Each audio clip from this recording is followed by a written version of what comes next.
as you mentioned, my name is Ryan Martz. I'm a junior meteorology major at the University of Nebraska-Lincoln. And this summer, I looked at wildfires in eastern Nebraska and the weather conditions associated with them. So the wildfire database that I used, we obtained it from the Nebraska Forest Service, and it contains all their wildfire reports that they had from 2018 and 2019, so 2 years worth of data. It has the time and date of discovery and when it was contained, the latitude, longitude, and the county of the fire, and how many acres were burned. And there are a few other points of data in there that we didn't use. There are a few QC errors that needed to be worked out in there. For one, the latitude and longitude did not always match the county. For example, Lincoln, Nebraska, Lancaster County does not have a longitude of over 100 degrees west. And some of the fires had times missing on them, so it said it was found and contained at midnight. And so these didn't apply to too many fires, but there were enough of them that it wasn't like we could just send over one or two and get the questions answered. So that would probably require further meetings with the Forest Service to get all of those fires worked out. To sort out the data, like I said, I only looked at the eastern Nebraska fires, and this database covered all fires from Nebraska. And because of the errors in longitude, I took any fire with a longitude that was east of 98.5 degrees west. But then I also took the counties that were within one county of the Omaha forecast area buffer, or Omaha forecast area with a one county buffer. And so this was kind of to make sure that I was getting all the fires from eastern Nebraska, even if the county was wrong or the longitude was wrong. Hopefully they wouldn't both be wrong. And then once I had all the eastern Nebraska fires, I wanted to look at the biggest fires to figure out the weather conditions that are most conducive to big fire days. And the way that I did this was to take the 90th percentile of days with the most acres burned. So it ended up being that we needed about 80 acres burned on a day to be in the 90th percentile. So this doesn't necessarily mean that all of the fires were big. So if there's a typical 90th percentile day with 5 fires, and maybe one of them was burned 80 acres, and then 4 of them burned like a quarter of an acre, I would still look at all 5 of those fires, including those quarter of an acre fires, because the total number of acres burned on that day would have still been over the 80 acre threshold. And this ended up getting us about 30 days worth of fires and 160 fires in total. And then to get the weather data, I used the closest ASOS or AWOS by longitude and latitude.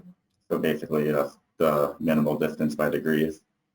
And then again, because of those errors in longitude, if there was an obvious longitude error, like I mentioned with Lancaster County not being 100 degrees west, I used a county that applied to a similar ASOS site. So if there was a Lancaster County with an erroneous longitude, I would have just used the Lincoln ASOS site to cover it up. And then I took weather data from 3 hours before the fire until 2 hours after, and at the hour closest to ignition. So there were 6 hours of weather data looked at for each fire.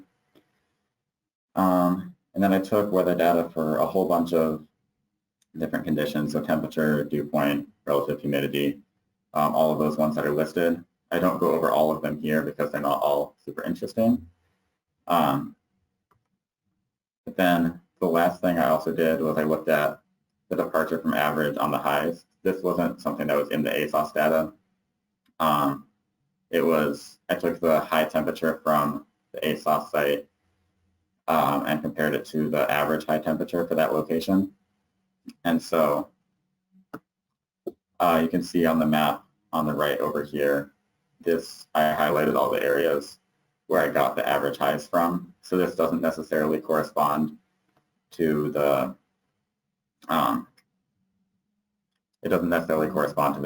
and AWOS sites. So for example, some of these northern counties, I used the Yankton, South Dakota ASOS site, but for the average high, I used Norfolk or Sioux City. And that's just the way that ended up working out when I thought through of where I could find the average high temperature data for. Okay, so for the 90th percentile fire days, I looked at all of these different weather variables here, and I'm going to present all of them here. The other thing that I did was I looked at the top 10 fires total in that Eastern Nebraska database, and that's where I kind of cut down, and I'm not going to show all of these again. Sorry, this is being really slow. Okay. So the temperature data, the first thing that pops out is that it wasn't super warm on these days. So you can see the maximum values are over 80 degrees, and that might be something that you more expect.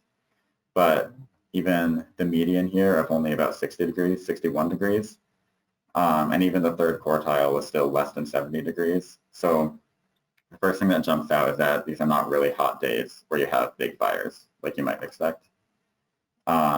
And then the departure from average, I have the map on here again, just to remind us. But this is where it gets really interesting.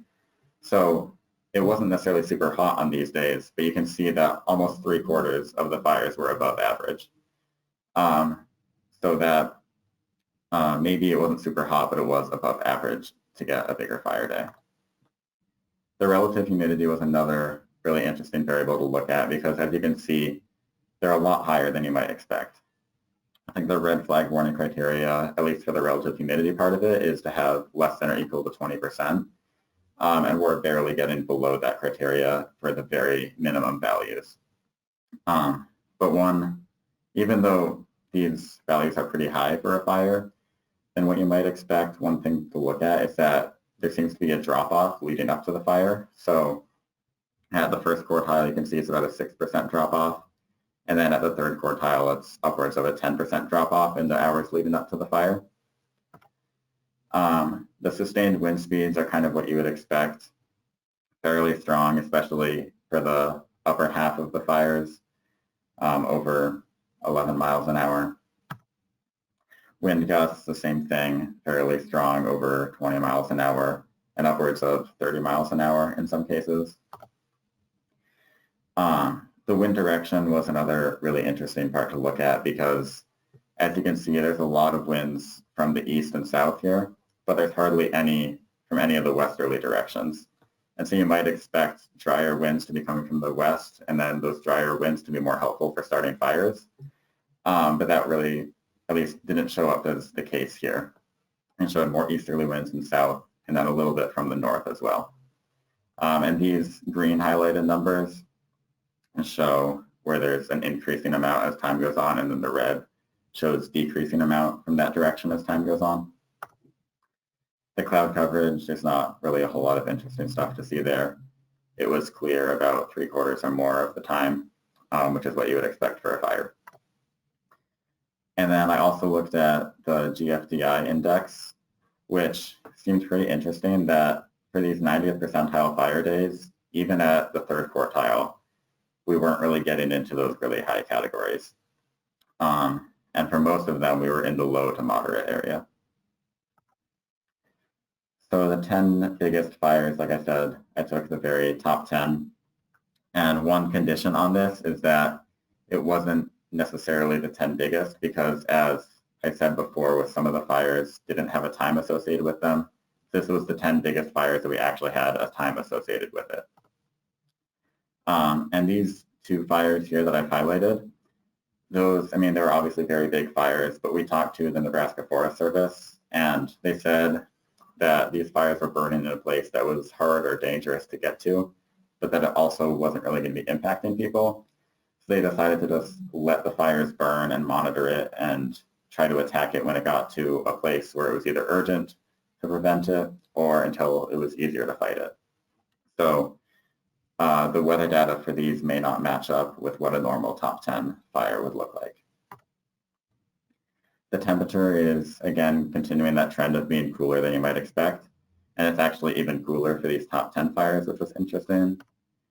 But the departure from average, again, is much like those 90th percentile fires, where it's still warmer than average on at least 3/4 of the fires for those top 10. The relative humidity, it continues that trend of showing the steep drop-off. right before ignition, and that drop-off is even greater, up around 15%, 14 or 15% for the top 10 fires. But then it also continues it afterward, which we didn't see as much in these 90th percentile fires. So it kept getting drier after the fire started. And then the GFDI, again, was not particularly high. So apart from those maximum values, we're still less than 10, even for those 10 biggest fires. And the last thing I did was I plotted out when all of these fires occurred in 2018 and 2019. And there's a pretty obvious peak between March and May in both years. And obviously 2018 looked to be a much stronger season than 2019. So the conclusions that I had from this, the database might not have been completely reliable and exhaustive of all wildfires in eastern Nebraska, though most of the fires seem to be pretty reliable and can provide some good conclusions still. The temperature might not often be super warm, but it's usually an above average day. And the idea with relative humidity, it might not be a super dry day, but it looked like it would dry out a lot in the hours leading up to a fire. Wind speed and wind gusts seem to be pretty important for the drivers of wildfire growth, because that, along with the clear skies, were really the only data points that seem to be consistent with what we would have expected. And the wind direction coming out of the south and east instead of the west was pretty interesting, and something to keep in mind when looking at fires. That is all that I had. Thank you for listening.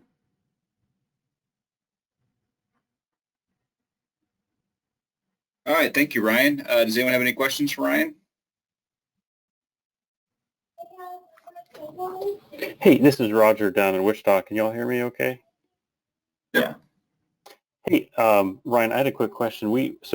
Our office down here, we've heavily used the GFDI for a while, especially with red flag decisions and messaging that with partners. One of the things that we've looked at, even in working with the Norman office, is the RFTI. First of all, I thought those slides you showed with the GFDI, especially where that fell in some of those larger fires, I thought was really, really interesting.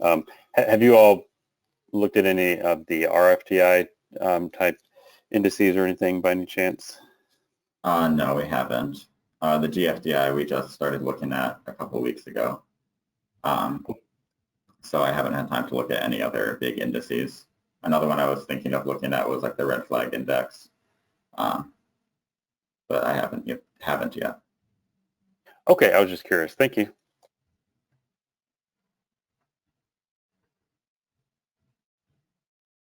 Any other questions for Ryan?